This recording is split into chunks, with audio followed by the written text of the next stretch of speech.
Я чужа хата, не своя, не своя, там свекруха лиха я. Чужа хата, не своя, не своя, там свекруха лиха я. Хоч не лає та бурчить, хоч не лає та бурчить, хоч не лає та бурчить, а все ж вона не мовчить. Хоч не лає та бурчить, а все ж вона не мовчить.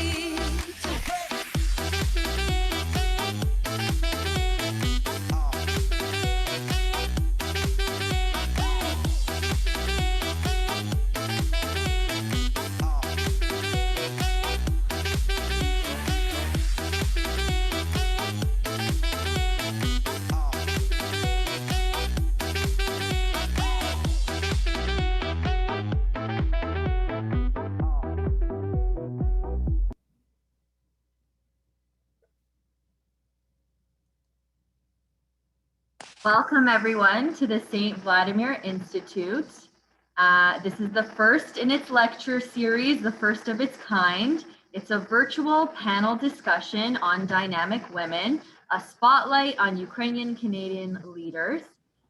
Інститут Святого Володимира щиро запрошує вас на першу лекцію, де панель гостей буде вести дискусію на тему динамічних жінок, а саме висвітлювати українсько-канадських лідерів. Дискусія має бути дуже цікава, оскільки панель складається з видатних та висловних гостей.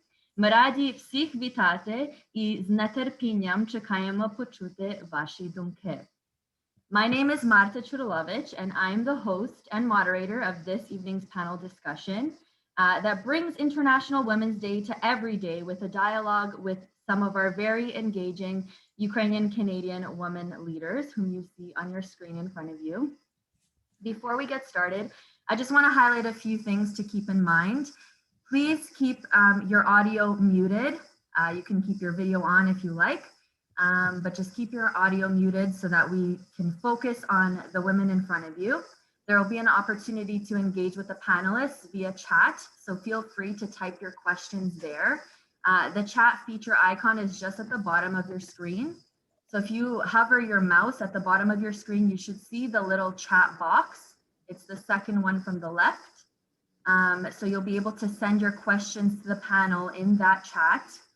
It will be monitored, and we hope to get to your questions throughout the discussion and your comments. So please let us know who the question is coming from and to whom you'd like to address the question to. So for example, you'll write and say, hello, my name is Marta, and I would like to address Tamara Balan. Here is my question. And then I will read the question to Tamara or whoever you choose to ask the question to. So in this difficult time, it's really exciting to see that SVI is maintaining its cultural programming online with events, bless you, whoever sneezed, with events such as these. And this panel session is being recorded, so it will be available on the SVI YouTube channel. And SVI is very grateful to the Seuss Foundation of Canada for sponsoring this event. Now, we're very thrilled to say that we have more than 140 people that registered for this discussion. So ladies, if you're nervous, well, that just made you a little bit more nervous. So that's how many people we have online tonight. So without further ado, I'm pleased to introduce you to this evening's panel. We have Dr. LESIA BABIAK, Head of Government Affairs and Policy, Johnson & Johnson, responsible for Canada. So LESIA, if you want to just wave. There's LESIA. We also have Tamara Balan, who's the Chief Operating Officer at CivicAction. Dr. NATALIA KHANENKO-FRIESEN, Huculak Chair of Ukrainian Culture and Ethnography and Director of the Canadian Institute of Ukrainian Studies at the University of Alberta. And we have ROMA LUCIW, who's a personal finance editor at the Globe and Mail.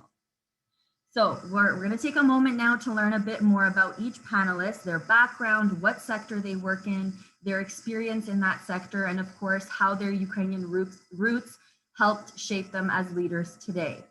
Before we get started, I'm going to tell you a little bit about myself as well, as I'm part of this panel. I just like to say, probably like many of you, probably not the only one, but my mama is the one, I know it sounds so cliche, that I look to for inspiration. She was the one that pushed me to get started. She was the one that forced me in my beginnings, forced me, I say I wanted to do it. She gave me a little extra nudge there. She propelled me to begin with, what is now a career as a journalist.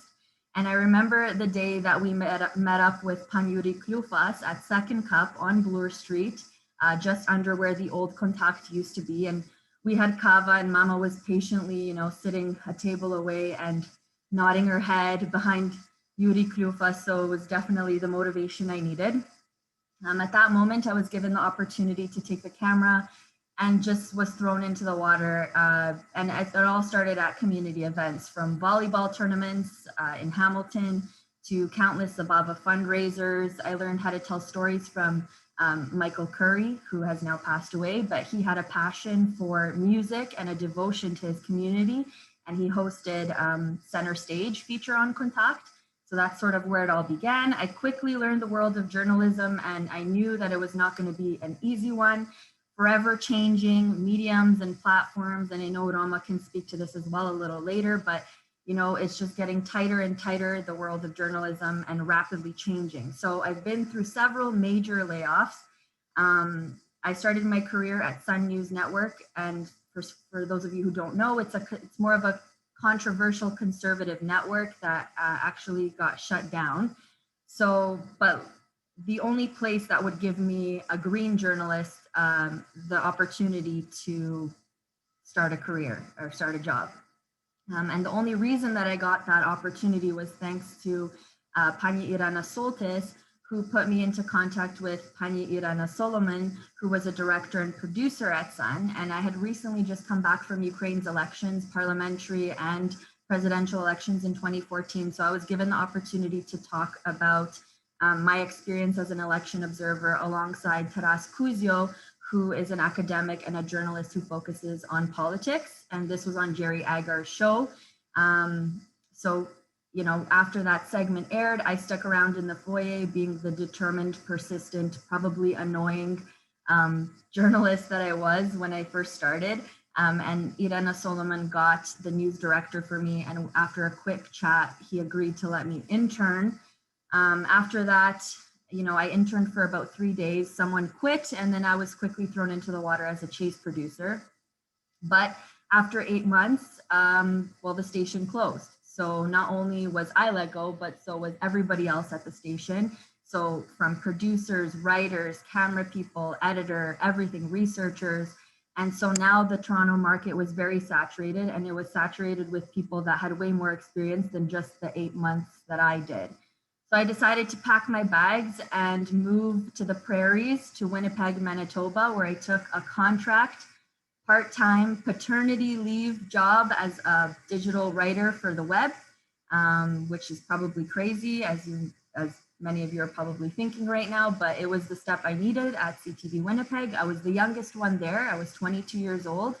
I trained very quickly, and then at that point, as I mentioned, another layoff. It was very massive cuts with Bell Media, and the person who trained me lost their job, and I got his job, essentially.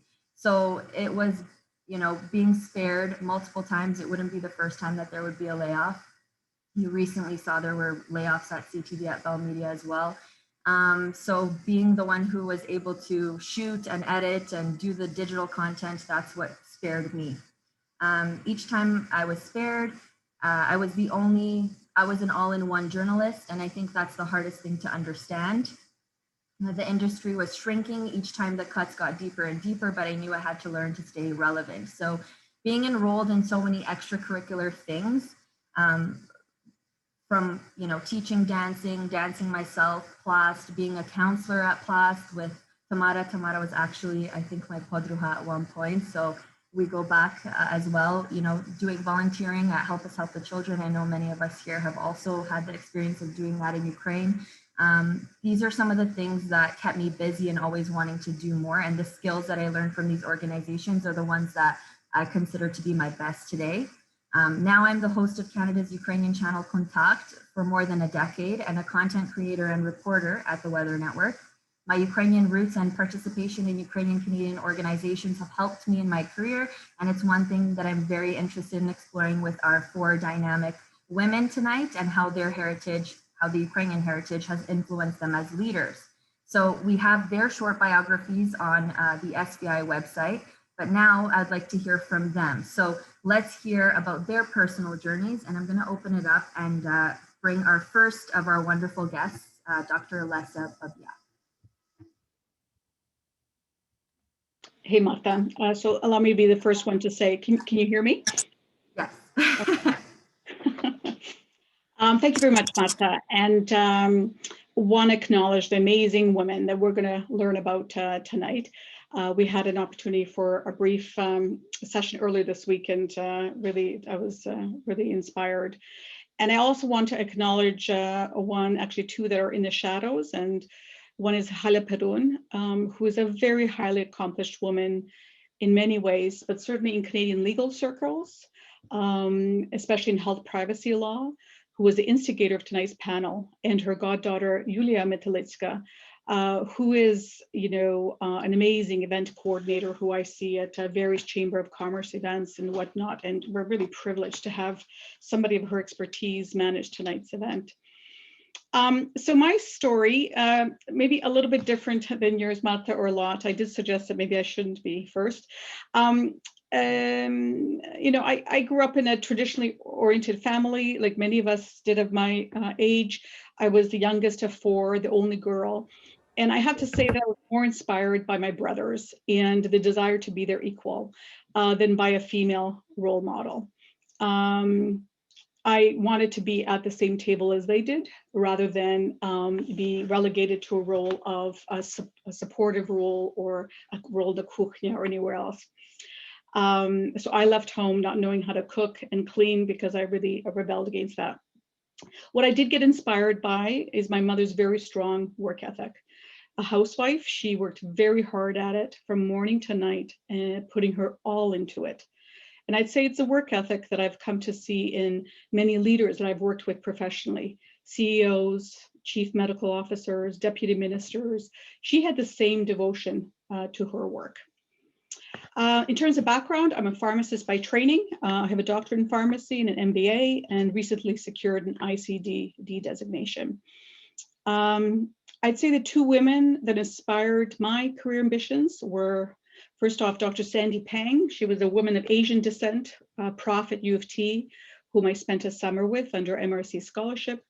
She was sharp, independent, an innovator, but somebody who totally devoted her life to her career. She had no life outside of her lab. And then I have to say, several years later, many years later, actually, it was Teresa Firestone. An amazing woman, actually a Jewish woman, converted to Judaism when she married. She hired me into government, super smart, super capable. She could engage, nudge, command a room of CEOs with ease and flair. Highly feminine, she had fantastic blonde hair, unapologetically red nails, diamonds, mini skirts. I mean, she was super hot, and yet she was very powerful. And she was also busy raising a family and was devoted to them. She was an amazing role model back then, and she inspired me then, but also she continues to be a friend. There are many other women that I came across, but it was that absence of balance in their lives, I think, that troubled me. A woman that were highly successful, but kind of entered a man's world, if you will, but it didn't kind of retain a sort of an authenticity as a woman and have that balance in life. So those 2, I think, were critical for me. I have to say that, came across a lot of strong women in the Ukraine community, but I have to say that I have come to understand that that there were numerous strong women leaders in our Ukrainian community. I just don't think I appreciated it back then. People like Pani Zorich, Pani Julinska, Kwiatka Kondratska, who did major work in establishing a really strong cultural infrastructure in our Canadian diaspora here in Toronto. Amazing women, and I wish I could have known them more. Certainly their accomplishments speak for themselves. And certainly their work resulted in my being very much exposed to Ukrainian culture. I also think about women involved that I was involved with at Help Us Help the Children, MARTA CZURYLOWICZ, Kalina Butler, amazing women.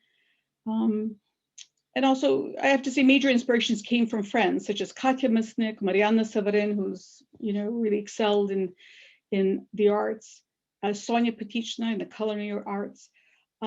These women inspired me as I was well on my own way, and they continue to inspire me. But personally, I'd say, though, that in terms of that major influence early on in my life and early in my career, it was I was more influenced by women outside of our community.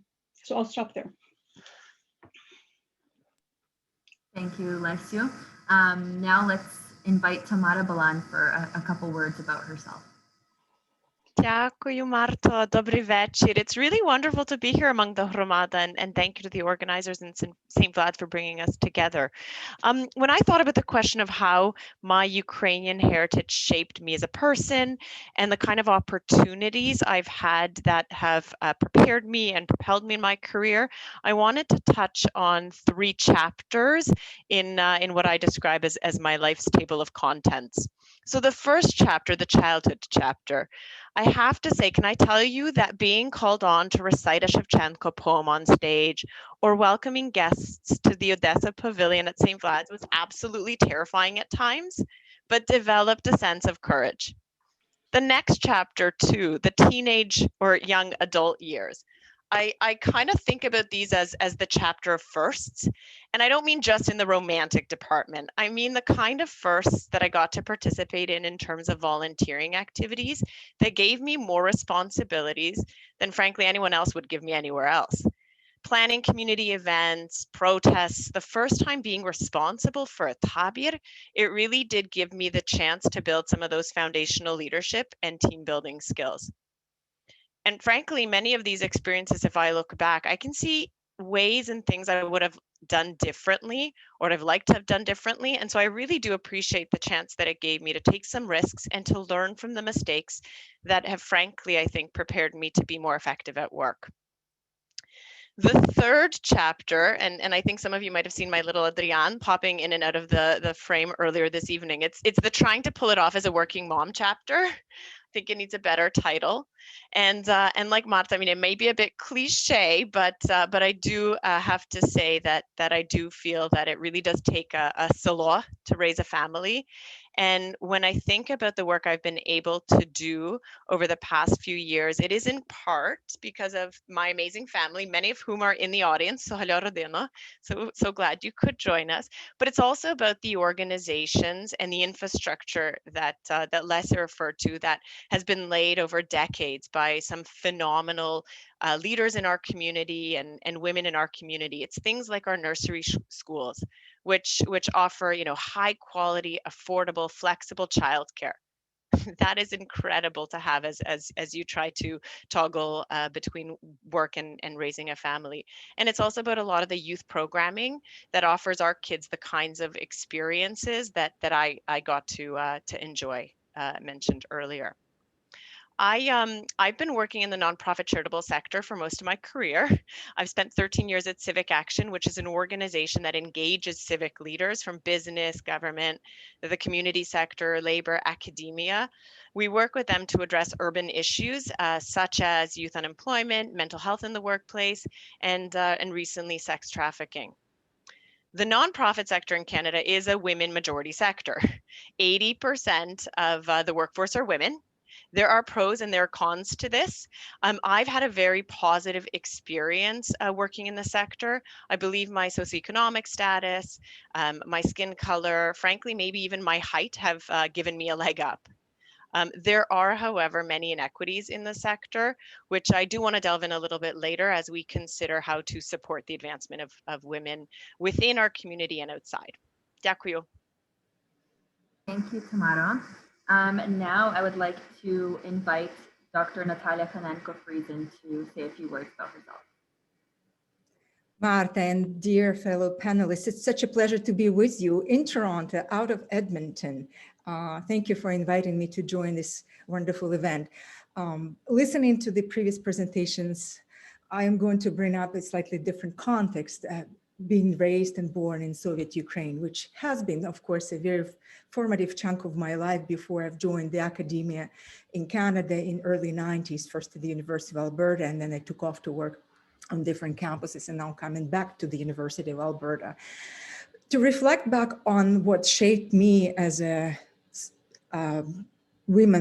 female leader, I wanted actually to look back exactly on impact and influence by women, which had played a role in my life previously. We know the Soviet state had, in fact, created many strong women, and many were in leading positions. Although, of course, we remember that the Soviets were mostly concerned with engaging women in the labor force rather than enriching their lives by granting them some powers and rights in other dimensions rather than economic. So coupled with that was also an interesting cultural context of what I would say strong division between the female universe and the male universe. So that would be factor number 2. And number 3 factor is that back in the Soviet times, our personal networks also included strong friendships, which were very comparable to strong family bonds. And because of all of these circumstances, I had a chance to meet quite a few strong women of different generations, who were members of my very intimate family or friendship-like circle because of the parents and extended family.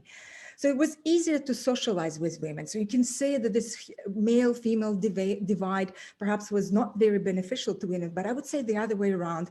It was easier and more inviting to be with women. Therefore, these powerful women, a chief engineer of Ukrainian railroads, a friend of my mother, and an amazing coach in the sports club I was a member of, or a member of the academia, not the academia, but the academic herself, also a representative, Soviet representative to the United Nations, was also part of that intimate circle who were not really sparing advice on how to win in the male's world back then. So I soaked a lot of that in. And then in 1992, I have come to Canada. And it was quite a leap, of course, you know, having come from Soviet Ukraine, joining the Canadian academia. Again, I was very privileged to be exposed from the very beginning to very strong women. Such professors at the University of Alberta as NATALIA and Francis Sverepa were indeed my mentors, who I've been looking up to for a long period of time. Then my journey unfolded on different campuses, also thanks to Dr. Pilipuk.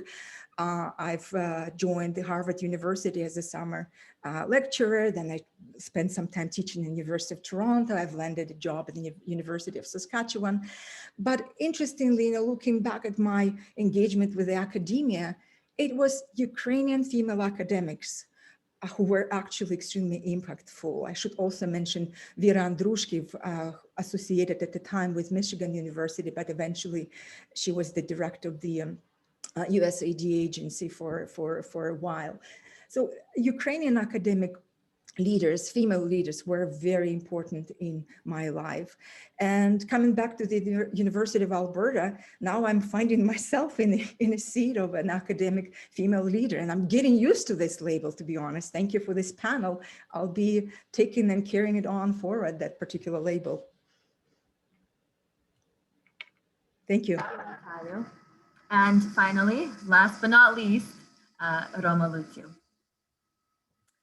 Hi, everyone. Dobry večer. Thanks for joining us. I want to thank St. Vlad's and all of my fellow amazing ladies here for, you know, getting out of our sweatpants on a Sunday night and, you know, washing and showering and doing all those things. So it's exciting to be here. I would just encourage right from the start, everybody to please ask questions, because it would be really great if we knew what you wanted to hear. But I'll start off by telling you a little bit about my story. I grew up very similarly, I think, to Tamara and maybe LESIA in Toronto, in that I had my finger in all the, you know, Ukrainian sort of activities. I was did some Ukrainian dancing. I did Subotna Shkola. I was in Plast. I, you know, did my matura. But I think that when I look back, probably the biggest influence in my life in terms of what I got from my Ukrainian heritage was probably my participation in Plast. I think that it's really shaped a large part of my early life, and that thrust has continued into my adult life, and I think was very active in my teens and early 20s. So for example, we all know, and Tamara mentioned this when she spoke, PLAST teaches you leadership. PLAST actually is an incredible organization for promoting women. A lot of really strong female leaders come through PLAST. And again, very much like LESIA mentioned, I don't think I realized that when I was in PLAST and I was 12 or 14 or 16 or 18 and participating. But looking back on it now, they were very strong female leaders, and there was a lot to take from that. And I think maybe the advantage of that is that you don't pause and think about it. It's just something that happens and you step up and do it because the women before you did it, and you're going to help run Kurinitavin, and then you're going to stand up and you're going to take over that and run that. And those things have a real impact on you. And I think the other main advantage, other than the leadership opportunities and the way that it thrusts you out of your comfort zone that PLAST afforded me, is really community. And when I say community, I don't mean in Toronto. I mean on a national and an international, on really a global scale, right? Like when you think back to where we met people, I remember being in my 20s and traveling to Argentina at one point. And what did I do? I called up the Plastune in Buenos Aires, and they brought me over and we had drinks and they showed me the city. And, right now, if we were to go to Germany, I would call up my friend from PLAST and stay with her husband and hang out with her kids. And so people that are not a part of this community, it's so interesting the way these bonds extend over decades and generations. And that's one major impact. I would say the other major impact for me growing up, and this does tie into the travel element, was just the ability to go places. So I was looking through some photos because my mom asked me to look up something for a presentation that she's doing. And I came across a trip in 1989 to Ukraine that I did with a group of Ukrainian Canadian kids led by Oksana Zakidalska and Taras Gula. And we went to Ukraine at the time. Ukraine was something I had just known through Ukrainska Shkola and textbooks. And here we were, and we were there. And it was fascinating, and it was so different than anything that was in those books. And it was really the start of a love-long affair of getting out there and exploring and visiting cities and talking to people and finding out stories.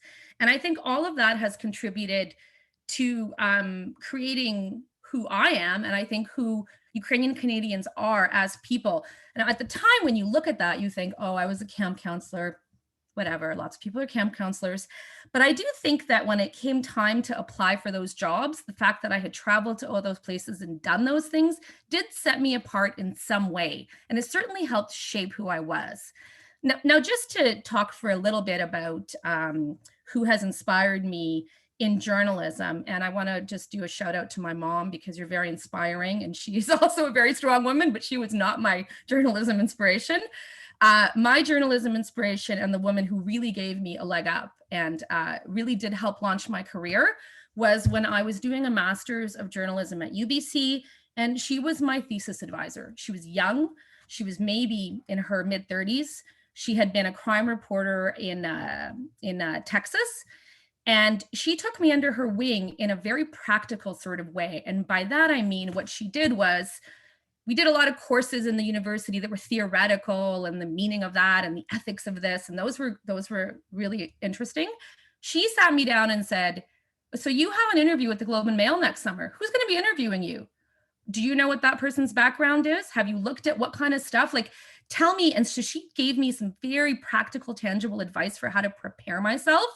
And she sort of said to me, you know what? You just go for it, because what is the difference, right? I mean, keep in mind, for these summer positions, there's probably at the time 1,000 people applying, and they're doing interviews with maybe 50, 60 people. But she gave me the confidence and the specific tips that I needed to go in. And that sort of led into various other opportunities and eventually a full-time job at the Globe. I don't want to take up more time, but I will just say for 1 second, the other inspiring women that I have now are my group of Globe and Mail women that I'm close with, and we support each other regularly. And there is something to be said. I have a lot of male colleagues that I'm very close with, but these guys, these women and I, we meet regularly and we talk about things as they impact us in the newsroom. And that kind of perspective as working mothers, Tamara, not that all of them are, but all these things and perspectives that we're seeing and how things are unfolding in a workplace, you need to also have a female perspective. And for me, I doubt very much that I would still be working in journalism if I didn't have that support. And on that, I'll pass it on and hopefully we can get some questions. Roma, yeah, definitely echoed a lot of good points in your answer there with PLAST being an international sort of way of connecting people in news. Both you and I work in news, but just reaching out to someone across the globe when something happens there, and people in the newsroom being like, how do you know someone there? And I'm like, Ukrainian Scouts organization, don't worry, I know them. They'll send pictures or they'll go to the scene for us. So definitely very appreciated. We do actually have a question. This comes from Vlodka Dershko, sorry if I say the last name wrong rather, to all of the participants. So have you had the opportunity to mentor any students? And he wants us to briefly discuss our experience. So, I mean, I'll go ahead quickly. I actually teach at Conestoga College right now in the Broadcasting and Performance Digital Media program. So I'm actually mentoring some students right now during this weird time online. It's definitely different, but we've had to all adapt. So that's something that I'm doing now. And I think, why don't I open the floor, Natalia, if you want to answer, you can go ahead. By default, my job is about training and preparing next generation of scholars and leaders. So of course I would say yes, but it is definitely a different experience of working with female students versus with male students, especially if women come to me with some obligations in the family and outside of the professional world. Yes, of course, I'm very focused on that. Thank you. Okay, now maybe Lesia, we can ask you about your experience. Have you had a chance or opportunity to mentor anybody? So is the question of mentoring Ukrainian students or just students more broadly? I think maybe more broadly, it doesn't really specify, so. Yeah, more broadly, any number of opportunities. An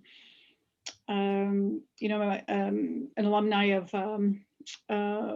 the Western MBA program, and there's a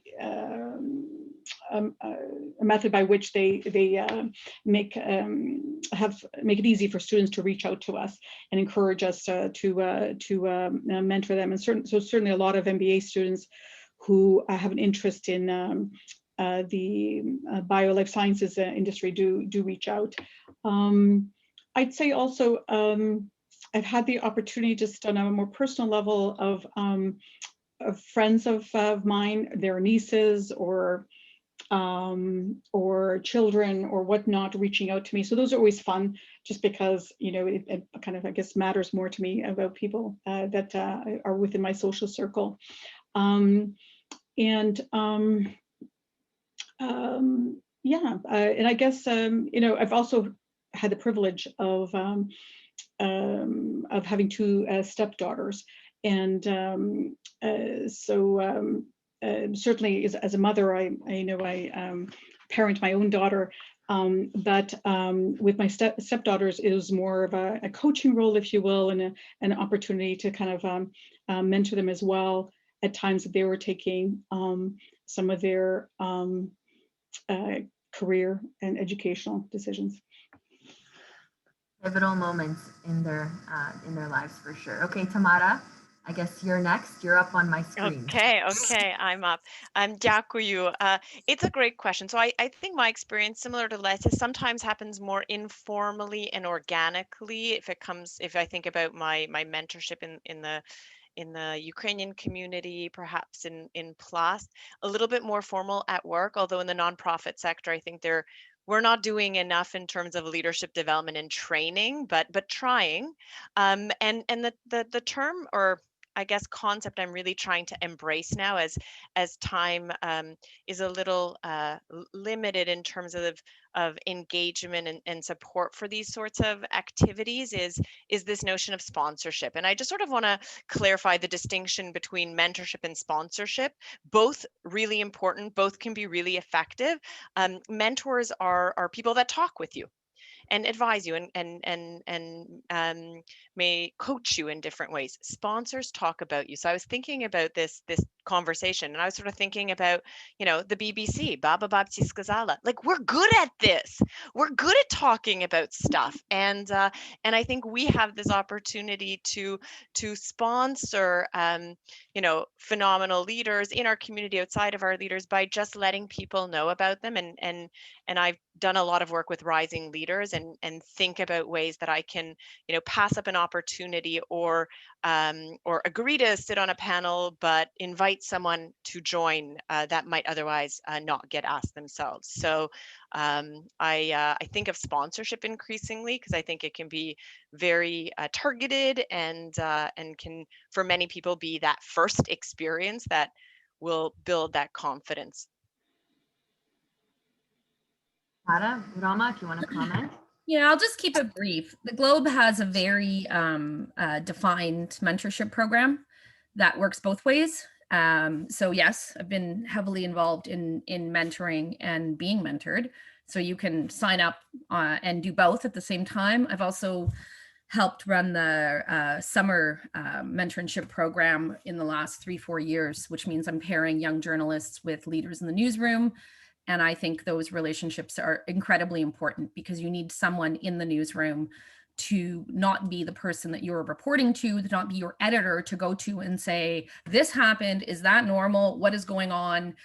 Or, you know, this job came up. Am I legitimately supposed to apply for this? Or there's just a lot of avenues of a newsroom that you forget if you've been there for a long time that are not evident to someone that's there for the first time. I would say that even more so during COVID, the mentorship relationship has been more important. So, because imagine you're trying to figure all of that out and you're starting off or you're there and you don't even have the benefit of face-to-face or understanding who you're dealing with or what people's roles are, because all that's shifting.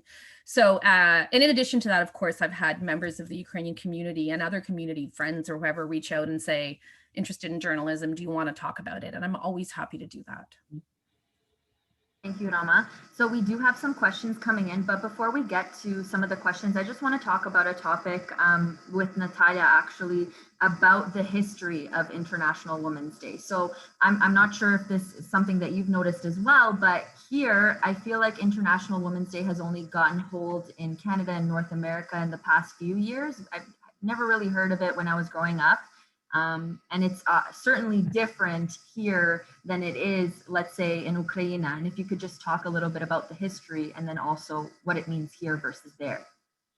Sure, Marta, thank you. You're right. We do have somewhat of a different and complex history when it comes down to the involvement and usage of that day throughout the last 110 years or so.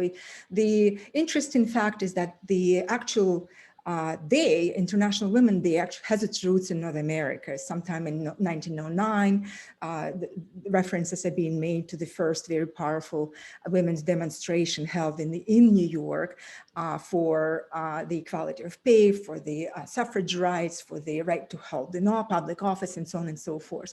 It is a couple of years later in the pro-socialist circles in the Socialist Party, the idea of establishing actually an international day was brought up.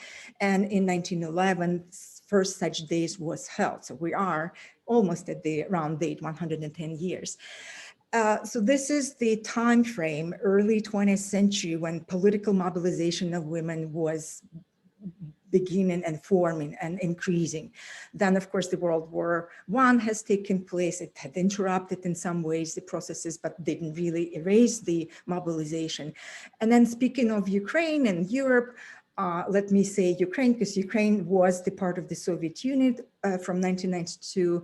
And with the establishment of the Soviet Union in this very time frame, Soviets have embraced the idea of International Women's Day.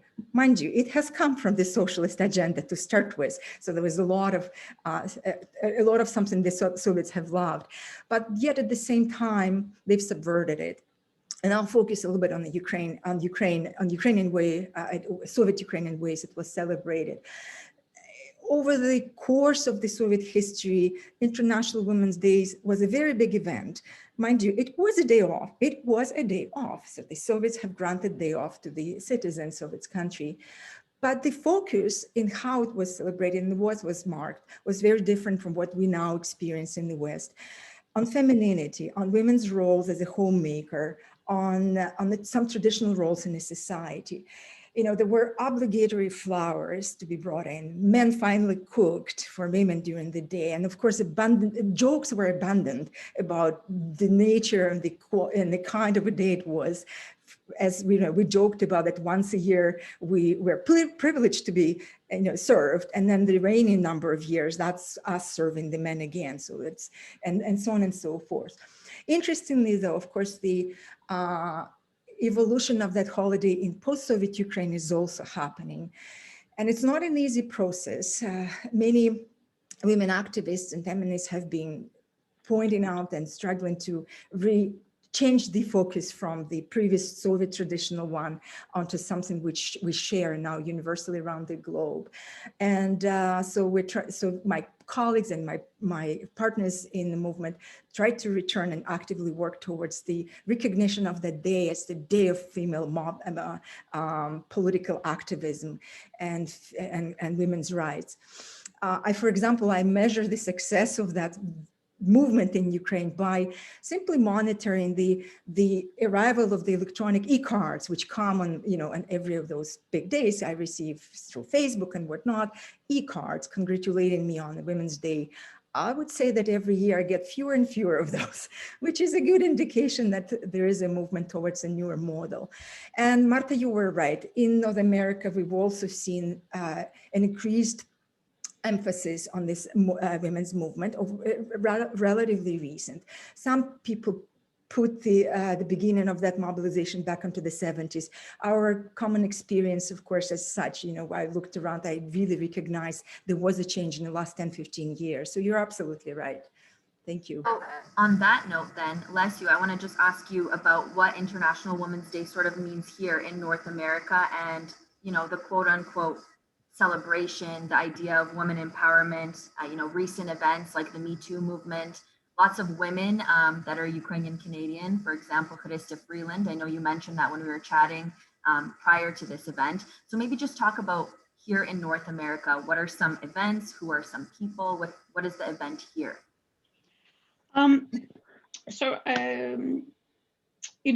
Maybe I'll just comment in a different way and just say that, I think it might have been more of an aspirational celebration before, if you will, or, as Natalia, had flagged in the Soviet Union's kind of a one-day event where husbands would cook for their wives and then everything's back to normal. But I think it's changed a lot. And I think more and more it's a real celebration. And I think it's a celebration of women in a full range of accomplishments. Just as an aside, I remember doing a panel on work-life balance. It was something that as J&J we did on the Hill and invited all senators and members of parliament too. And we had Justin Trudeau, who was a member of parliament. He wasn't even, I think it was the Conservative government that was in place. So he was leader of the opposition. And he was quite awkward. He knocked over a vase of flowers as he was going up to speak. Anyhow, we had the NDP, we had the Tories, and we had the Liberals represented. And we also had a president from one of our J&J companies. And we also had the US to Canada ambassador's wife, who was a lawyer in her own right, accomplished in her career. And then she decided to give up her career to support her husband's. And she says, I'm here to talk about, that I'm feeling very accomplished, even though I have off-ramped for now to support my husband's career. So I feel that we're at a point where we can celebrate the women who are accomplishing a lot in their careers, if you will, but also women that take decisions to focus on other parts of their life as well. So I think we're kind of maturing in that way of accomplishment. But I'll just say that today it's not hard to come up with women for panels or speakers at Women's Day event. I was the co-chair of the speakers series, proud to say, at Our Holy Name of Mary College School, my daughter's school. And no problem to get people like Mary Crombie to speak at her school. I got Minister Mary Ng to speak at a J&J event this year. Chrystia Freeland, obviously a wonderful example of a woman accomplishing, a lot in political life, but also in her own personal family life. You think about the pandemic, and you think about there was a time that the countries that were doing best in the pandemic were countries that were led by women. Think about Germany, New Zealand there. And I think we've had an awesome time in the last few years celebrating women like Hillary Clinton, Kamala Harris, as you mentioned, women who are giving many girls, white, Black, Asian, an opportunity to see their futures in a different way. So again, I'll just say things have moved from being an aspirational event to really an authentic, real celebration, and women that are pursuing things in their life in a variety of different ways, which is awesome. You actually brought up a good point in terms of, racialized, whether skin color, age, really not starting to show a little bit more amongst women leaders. And I think I want to bring in Tamara at this point just to talk about, the woman's role in society, maybe inclusion, leaders. Maybe tell us a little bit, you have some interesting stats here if you want to just take us through what women's role in society looks like today. Дякую, Marta. And I should just disclose I'm fairly optimistic generally in life, but I have to say I'm getting impatient, and I see so much more work ahead for Canada and especially for racialized women. So I'm going to spend a bit of time chatting about that, because I've had such a privilege working alongside so many inspiring women, very senior and accomplished, and those that are aspiring to be in those leadership roles. And far too many, especially racialized women, continue to face many barriers to their career sort of advancement. We did a survey about a year ago and found that here in Toronto, close to half of rising leaders, many women who were surveyed, report experiencing racism and discrimination. And it's about the same number that feel that they have to change something about their identity in order to fit in. So, I mean, sitting with these numbers, I question really how inclusive and how far have we come. There is a lot of progress being made. It doesn't always show up right away, but certainly, I mean, it reminds us of the importance of doing the work. If we think about the leadership sort of ranks, and I look to that as representative of who gets to make decisions, who gets to run organization. A couple of stats I'll share. So again, looking at Toronto, which is my home base, we've got more than 50% of the population are women. And research done by Ryerson's Diversity Institute, they looked at large cities across Canada, but here in Toronto found that fewer than 40% of directors of boards were women. Some might say 40, that's not too bad. We see sectors such as school boards, education, provincial agencies have closer to 50%, whereas corporate only a quarter. And in the voluntary sector, which is where I am, it's still just over 40%. I'd say that is still a gap that we should be able to close. And if we think about the corporate sort of executive ranks, the I think most staggering, or among the more staggering stats is when I read that for every 12 non-racialized women in corporate leadership positions, there's only one racialized woman. And I think what I sort of want to end off on is, while we are seeing some sectors reach parity, I think it tells us that we don't have a pipeline issue. We have a landing strip issue, right? Like the the talent is there. We have hiring practices and HR practices and cultures that aren't creating the opportunity or supporting women in advancement. And so, you know, I think we ought to look at those sectors that are doing better, that are leading, look at those institutions, learn from those promising practice. We have a ton here in Canada. And so I will end on a positive note to say lots of great practices to model after, but a lot of lagging companies and organizations that need to be embracing it. Thanks, Tamara. Lots of good numbers. I mean by good numbers that you wanted to share, but not good in terms of how far we need to still go to be more inclusive. There are some questions that are coming in, but I do want to talk to Roma about women in the workforce. When we were chatting offline before this discussion, I asked about women in the newsroom, and you sort of geared it away and said maybe it wasn't exactly an issue of how many women are in the newsroom, because now it seems a little bit more balanced, or maybe there are more women in the newsroom. But you specifically touched on financial advisors, and those are often men. So maybe we can dive a little bit deeper into that topic. Tell us a little bit more about that. Sure. I just want to echo for 1 second on Tamara's comments in terms of newsrooms I think there's not an issue with gender. I think the issues that we see in newsrooms tend to deal more with diversity. But I think the other major issue is that you tend to have a certain amount that women climb and then they stop. So where we need to have is we have a lot of women in those mid-tier or lower kind of rung management positions. But when we get into those sort of upper echelons of power, where like the real decision making happens, there are many examples and sort of just a lack of women making it to that level. And I think that's where we'd like to see the change happen. And I know Tamara meant to mention the Globe's Power Gap series and just forgot, because we've done a lot of really good reporting in the last 3 months with a lot of data analyzed that, you know, talks about how women are outnumbered, outranked, and out-earned. So not making, you know, the same amount of pay that men do for the same amount of work and the same amount of experience and all those things. Now, to pivot from that, I would say that I think that I've had very strong female editors at the Globe, and the Globe does promote women to the same extent any other organization does. What I am very aware of in the field of work that I do, so I'm an editor, I'm a business editor, and that means that I assign and I look for news opportunities and I steer our financial coverage.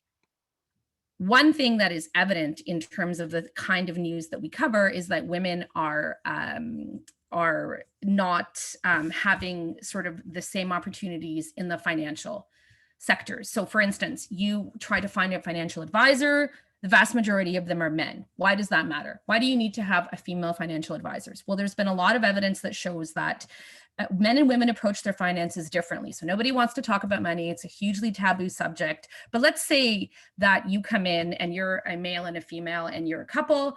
Men more often, and this has been proven in studies, will want to know, what did my investments do this year? Where am I at? The women will more often want to have conversations about, what does that mean? So does that mean that I can retire 2 years earlier?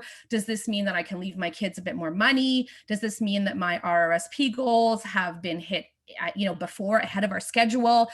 And so I think that there needs to be more basic understanding in terms of how do you make this stuff relatable to women and how do you encourage them to get more involved in these kind of money management situations. Now, part of that is generational.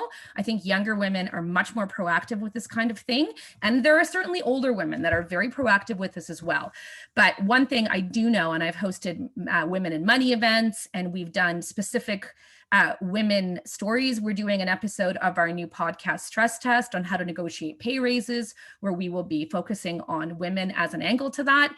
There is certainly a lot of work to be done on that front. And I raise that just sort of as a, you know, as a heads up that we've come a long way and it's really exciting. And I think we still do have a bit of work to do.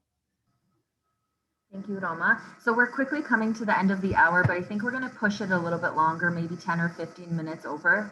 Yeah, because we have a lot to talk about tomorrow. So I actually want to talk to LESIA about this topic. And Roma, you mentioned it. It's not as much maybe a gender issue in terms of how many women are working amongst us, but maybe how many get to the top. And I want to talk to LESIA about that, like women sitting on corporate boards. So if you just want to comment, LESIA, on that topic. Sure, I'd be happy to. So I have to say, I mean, I feel really privileged as I'm active on a number of boards.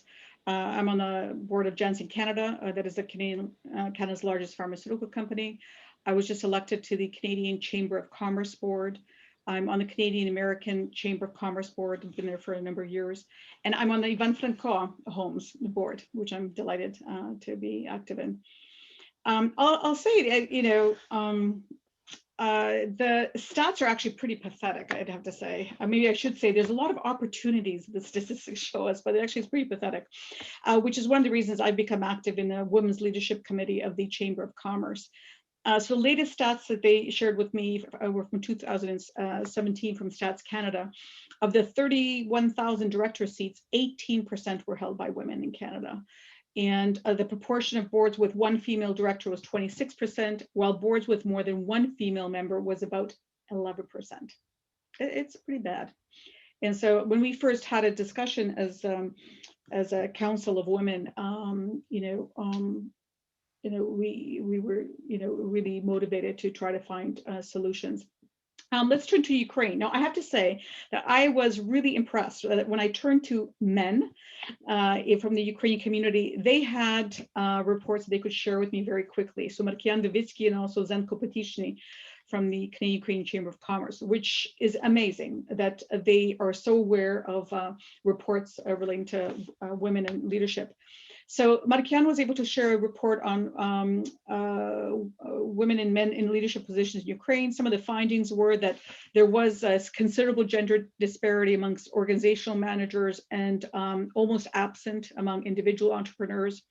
Women manage in sectors of education, a female sector, where men manage in transport, construction, and agriculture. In KU, female percentages amongst managers is quite low. That's about it from that one. Also say with the Ukrainian Chamber of Commerce that Zenko was able to share, there was a KUDIS project which identified, again, either called pathetic or a lot of opportunities.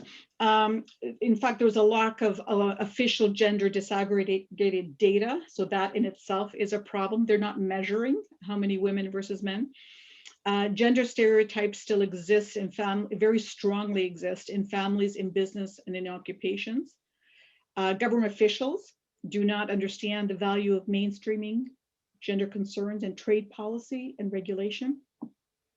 But in their report, what they found was that small women-led companies are active in exporting. So 24% of SMEs, or small and medium-sized enterprises, were women-led. So that's actually quite positive. So I will say that in Canada or Ukraine, there is there's a lot that we can do, and I think given the numbers and given where we're at, we should probably look at fairly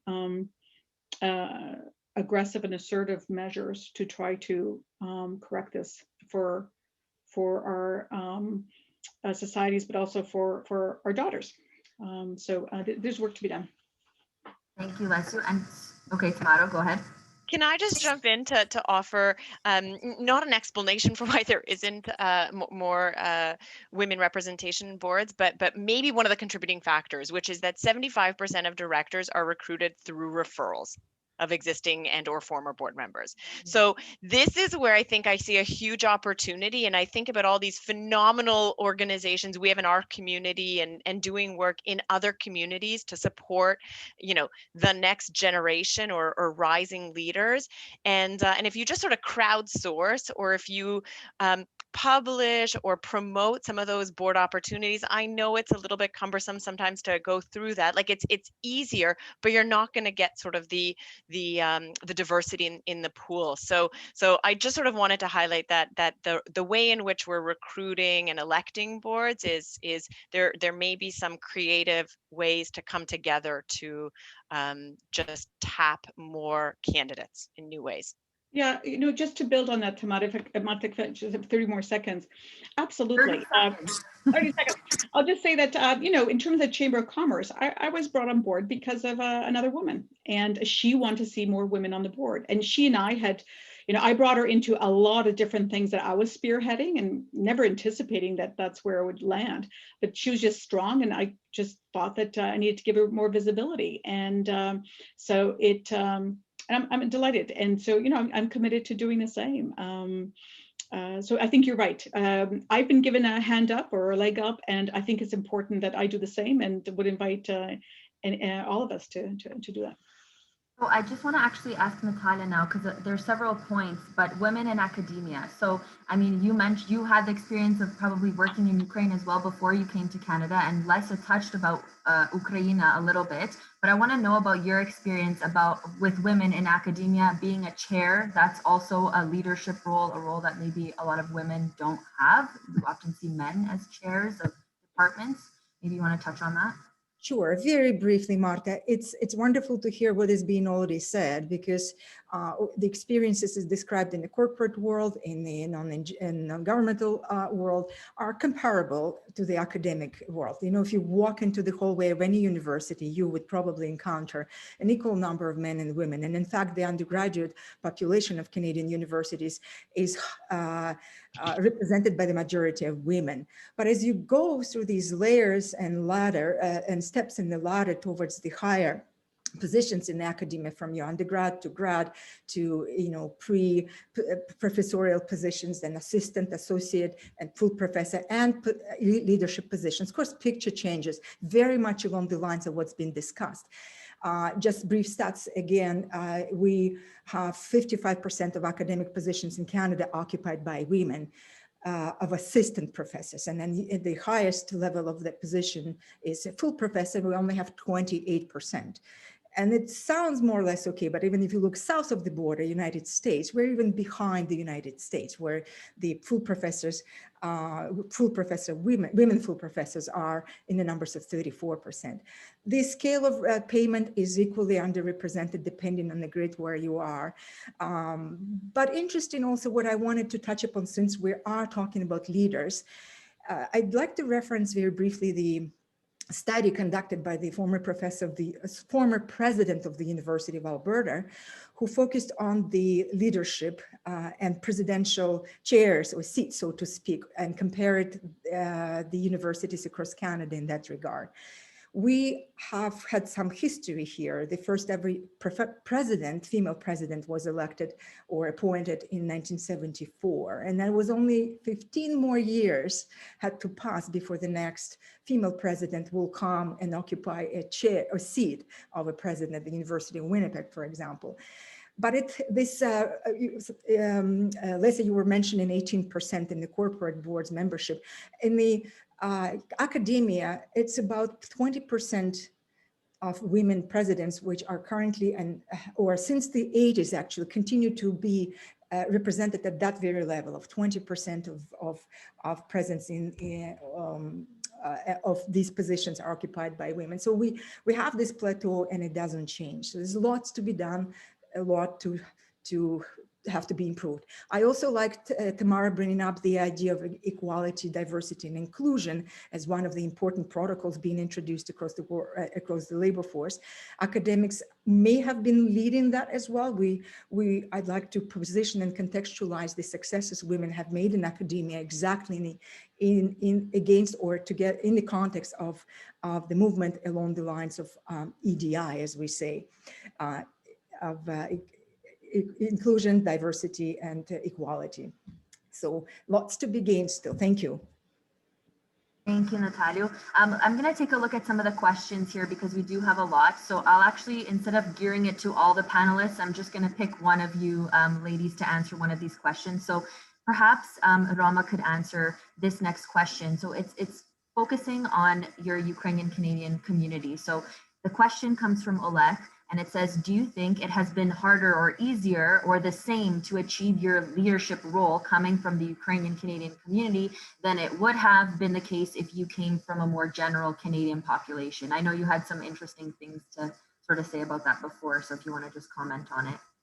So the question is, do I think that it was easier to attain what I did in life because of my Ukrainian Canadian heritage? Easier, the same, or harder? It's kind of asking you if you had come from a Canadian, just general Canadian population, do you think your experience would be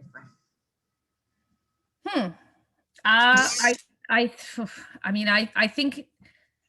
I think probably it's helped me. So that would make it easier. If I'm being optimistic, I would say that I think it has helped me.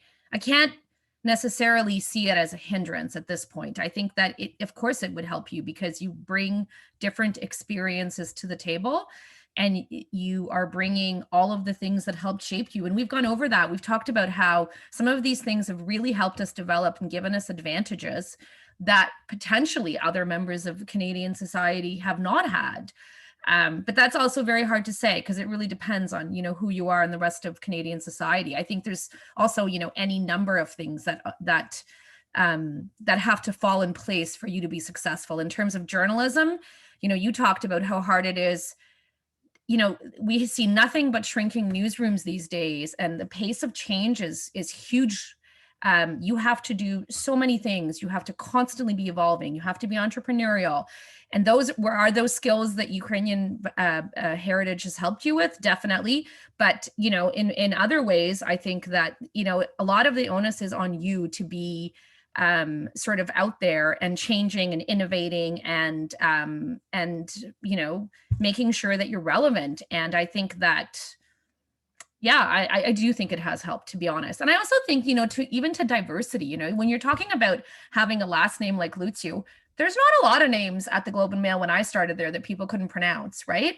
I mean, it was a very, I'm not BIPOC. I don't come from, a minority, population in terms of being a visible minority, but I certainly don't have the same background that a lot of people did when I first started at the Globe. And I think that also brings something. And I think people are increasingly seeing the benefits of all those things. And they come to you and they ask you for things or questions when they want to know about certain things. So I think that helps differentiate you, and that can be a bonus. Another question we have from Danila, and I guess I'll just pose the question maybe to Tamara. I know it's sort of almost impossible to ignore that we're in a pandemic right now. Maybe we don't want to focus too much about the COVID pandemic, but the question is, do you feel that women's empowerment has been a setback during the pandemic and added new professional and personal challenges for you or for women to overcome? So, and if you have any advice to people who are struggling at this time, it would be appreciated. Thanks, Danila. An easy question on a Sunday night, huh? No, it's a really important question. And frankly, I'm not going to shoot any more data or stats your way, but I can tell you, like, the headline is, it is not good. And frankly, women's progress is being affected pretty dramatically.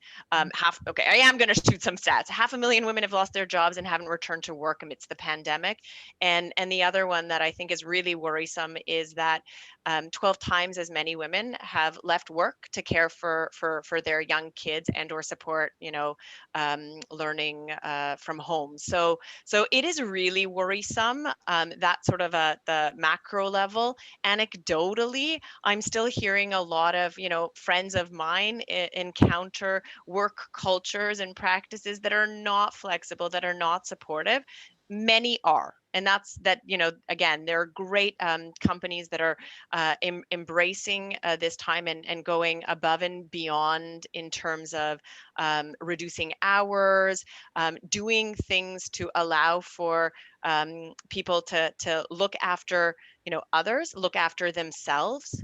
Mental health has severely been affected. And so I applaud those companies, but I think there remain to be many who are stuck in the old ways, and they'll do things if they're asked to, but not necessarily lead. So definitely very worrisome. I think it's going to be, we're going to have to claw back to potentially in some contexts and sectors to the pre-COVID days.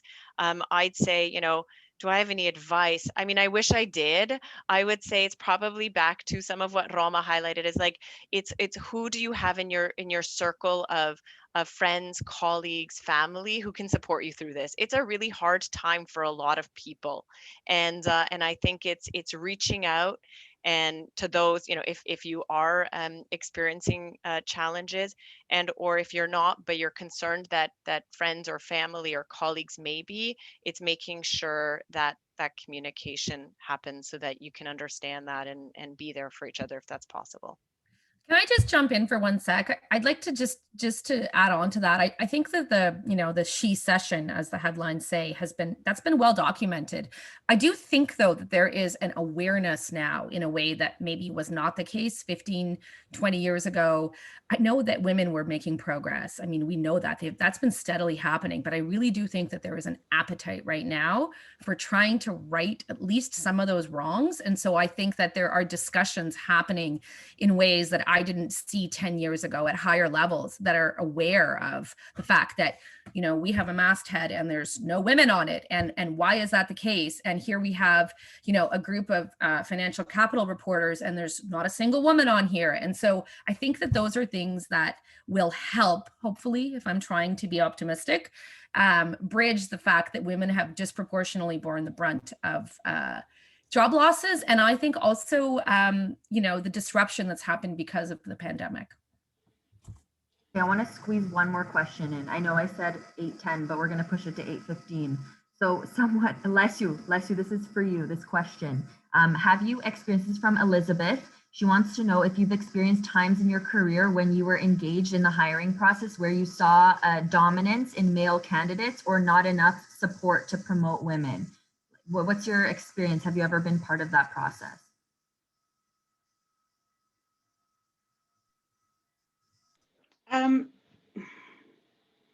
You know, it's really hard for me to answer this because if that's the case, I've been blind to it. I think I was just really damn lucky to be rising up at the time that women did have more opportunity. So I was not at the forefront of things. In the pharmaceutical industry, I was at the forefront at a certain level back in the 80s when I found that I had a corner office, stock options in a car, and I was the only woman around a table, a certain committee table. And I realized that when there was no lineup in the women's washroom at break time, but the lineup was at the men's washroom. You know, there were a lot of women leaders I worked with, but I had, you know, hit above the glass ceiling in that situation. I'll say that in government, other women broke the ceiling. And so I didn't have to deal with it. Women like Mary Catherine Limburg and Margaret Mothershead, they had brought women up. And so it was really odd because when I was in government, the pharmaceutical companies started bringing token women into meetings because they were met on the other side at government by a woman minister, woman deputy minister, woman assistant deputy minister, women directors. Like, so it was women and men plus a token female. So, you know, I have to say, I thankfully didn't have to deal with that. And I'll say I'm in a sector now that where most presidents are men, but we now have about 5 women presidents of pharmaceutical companies, none in medical devices. So it's getting better. But I will tell you that, you know, maybe I took the easy way out. When I had a choice about which organization to go to, I chose one where women had broken through. I was not willing to beat my head against a wall. At our company, I'd say 50% of the women, people on the board are women. And it's great, you know, and we actively look at the percentage of women at all levels. VPs, directors, senior managers, and if there's discrepancies, we address them. We take steps to address it.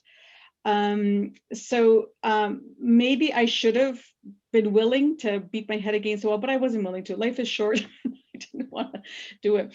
But I'm certainly happy to help from the position I'm in other ways through, let's say, Chamber of Commerce and other things. But so I've been fortunate. I have to say, and I've been able to ride the coattails of other women who were instrumental in breaking through the ceilings in the various organizations that I followed in.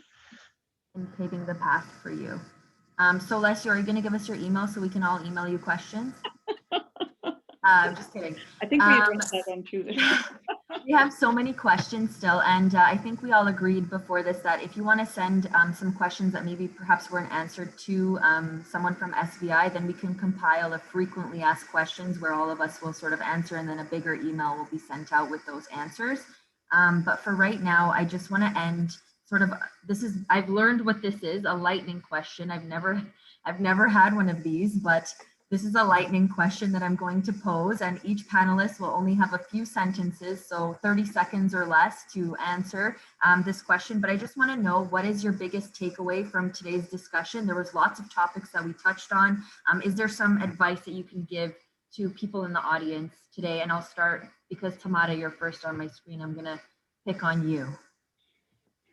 Okay, two quick lightning rods. So one is, if you get, I think, a list of candidates, whether it's for a board or a panel or for a job, and it doesn't have, 50% women, send them back to the drawing board, I'd say. And number two is bring back the BBC. Sponsor. So put names out there forward, bring people to opportunities that they may not have. Okay, Natalia, you're next in the hot seat. That is hot. Thank you so much. I guess my takeaway is that we as leaders need to recognize that we have our own way to lead, which is characteristic of who we are, of us being women. And sitting on the panel, I recognize this is not my intuition only, but I hear it coming from everybody in the board. So let's embrace the different way of leading than perhaps the male way of leading, if I may say that. Thank you. Roma, you're next. I don't know. I'm going to end with a piece of advice for maybe some of the younger women who are here. And I would say that I think that it is a great time to be bold and to put forth your ideas. What I feel is a real willingness to listen and a hunger for things that are not the same. And I think that I would urge them to get out there and to say what's on their mind. Like, you have an opportunity to really make an impact in a way that maybe wasn't possible a generation ago at a younger age. And I think that's fantastic. Bless you. I have two things I want to say. First of all, I think we have women that have spent a lot of time building skills and capabilities in the mainstream, as well as women who have done it within the Ukrainian community. And I think it would be great to continue to find ways to leverage their skills to further the work on our Ukrainian cultural infrastructure. So awesome to see Hala Perun active in St. Vlad's, a privilege to work for instance, with the Lisa Tkachenko at Ivan Franko Homes. She's a retired, very highly notable tax lawyer, and she's on the board of Ivan Franko. She's amazing. When we did the Art Song project, we had amazing women that worked there. Sonia Petichna on events, and just creativity, Hala Perun, Hala Ditnak, just Vala and Ala, just amazing women. And I hope we continue to leverage these women and their skills. For our youth, I just have to say that I'm so impressed, frankly, by my daughter and my two stepdaughters. They're so much more self-aware than I was. They're smart, determined to be successful and independent. However, much more committed to find ways to lead balanced lives. I'm just so impressed by them, and embrace their choices and embrace the choices of my friends. And just those choices are much broader than they were in my day. So again, just want to celebrate where they're at. Thank you, everyone. There's an email that St. Vlad's posted. It's cultural.svi@gmail.com. That's where you can direct your questions, and then it will be dispersed among the panelists here today. They'll give their input, and then maybe a bigger email will be sent out so that they're not all bombarded with 700 emails. So we'll just do one. So before we finish, I just want to say a couple of thank yous to a few people. So thank you so much to our amazing panelists for giving us their time and for this engaging discussion. Thank you to all of you for joining in and for your insightful questions and comments. A sincere thank you goes to the Seuss Foundation of Canada for making this event possible. Thank you, Yulia, who is behind the scenes, and she's doing all of these boards and switching and making sure no one's sneezing behind the scenes there and we can't hear them. So she's been amazing at coordinating. She's an event production specialist and for ensuring that everything ran smoothly today. Remember, this event has been recorded and it will be available for ongoing viewing on the SBI YouTube channel. So you'll have a chance to go back and watch some of the program. If you have the means, SBI wants you to know that this programming is accessible far and wide, and it has decided to make events free to the public as much as possible. But if you do have the means, please consider donating through the donate button on the SBI website to help the Institute fund interesting and relevant cultural and educational programs and events such as this one. There are two great events coming up. So on Friday, March 26th, there's My Baba's Borscht, which I will be tuning into because I do not know how to make borscht. I know Mama's probably mad at me for saying that. I got to learn how to do it. So there's going to be a class featuring a cooking class with Chef Yulet Kalechi. And on Saturday, March 27th, a pisanka workshop in collaboration with Folk Camp. So we can all, pull out our kistke and our wax and maybe hopefully make some pisanka together. And there's still lots of time to register. So SBI is very busy planning events for April, May, June, and we'll be posting them on the SBI website as they're finalized. Please stay connected with us through the SBI Facebook page, Instagram, web pages, and participate virtually. SBI will welcome you back to SBI in person for more cultural, artistic, and academic events as soon as we can safely do so. So finally, I just want to say thank you all. Thank you to all of you. Дякую всім вам. And if we could just unmute and maybe clap, I think that's a nice way to end this. So everyone just unmute yourself.